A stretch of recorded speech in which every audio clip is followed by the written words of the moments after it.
Budget দেওয়া হয়, এই বাজেটে দেখবেন সিংহভাগটা থাকে আপনার দেখানো হয় যে শিক্ষার বাজেট, এই সিংহভাগ থাকে প্রশিক্ষণে।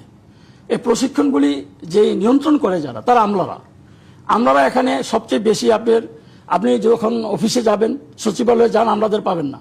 সে ক্লাস নিতে গেছে বিয়ামে, এবং ওইখানে ক্লাসে সে একটা রেমুনারেশন পায়, একটা খাম তাকে ধরিয়ে দেওয়া হয়, তার নজরটা হলো ওই খামের দিকে, এবং সেই জন্য সে কিন্তু শিক্ষার কাজটা না করে সেখানে যায়। এরপরে এই প্রশিক্ষণ যারা দেয়, দেখেন মন্ত্রণালয় থেকে প্রশিক্ষণের জন্য লোকজন পাঠানো হয়, সেগুলি শিক্ষকদের জন্য প্রশিক্ষণের ব্যবস্থা না করে সেগুলি করা হয় আমলাদের জন্য।